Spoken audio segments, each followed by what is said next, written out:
Think with me, why is it that your bot lane always sucks? Every game feels like your bot lane either goes 20-0 or 0-20, with no in between. Recently, it's become even worse, apparently, with lots of people, especially in higher elo, realizing that bot lane is just like that. Why does it happen though?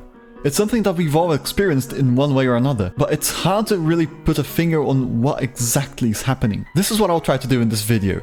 Point out a few reasons why bot lane feels so volatile, and try to draw a few conclusions from it. First point, I believe, is the most obvious one. The bot lane has two people. Think about it. In an all-in, there's a good chance that the winning party will get 600 gold rather than the usual 300 gold for a solo kill. That alone sets bot lane apart in terms of snowballing, but it doesn't end just there. With a winning ADC, it becomes easier for the support to go roam and help out other lanes. If you're a mid laner like me, you're probably tired of seeing the enemy jungler far away on the map.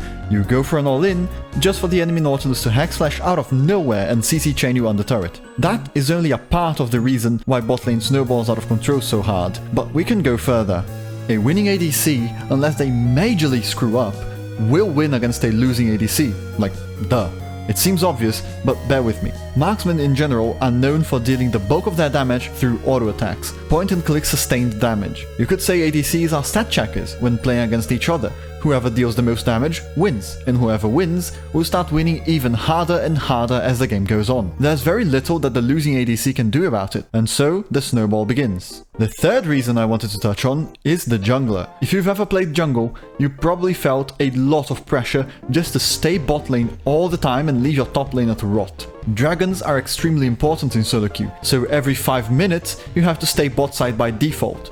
Not only that, but for any jungler, it's much easier to gank or dive an immobile, squishy champion with little to no self-peel than to try the same against the infuriatingly safe and/or mobile mid laner or the top laner, who is literally designed to 1v2 or just way too tanky to kill. And if it's bad for the jungler, put yourself in the mid laner's shoes. Which is the better option? Try to kill a Syndra under turret somehow?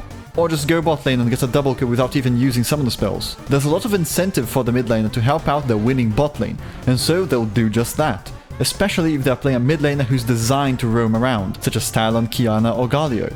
They are all champions that have an easy time getting kills bot lane, but trying to do the same top is more difficult, just as it is for the jungler. All these factors combined just make bot lane extreme 8 or 80. Your bot lane either sucks or it carries the entire game. Now the $1,000,000 question, why does a winning bot lane seem so much more important than a winning mid or top lane, especially recently? Well, one of the clear reasons is freaking dragons. Recently, Riot buffed the stats granted by individual dragons, making it more important than ever to actually get dragons before the enemy team.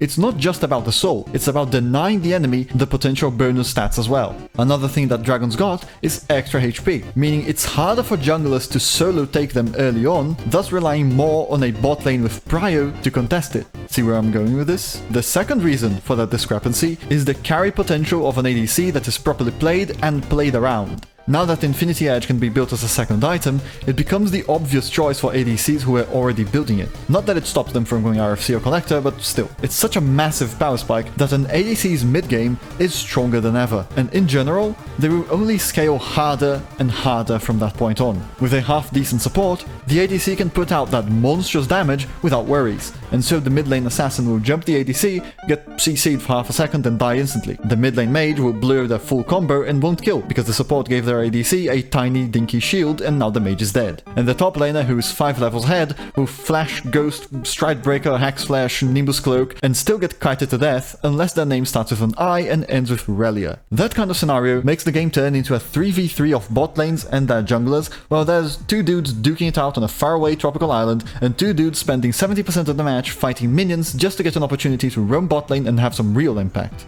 So what's the big conclusion to all this? Well, for one, mage bot lanes will probably fall out of flavor. Mid lane will become more roaming focused and top lane will be a dash fast of carry tops who just don't get kited into oblivion. Will all of this come to fruition?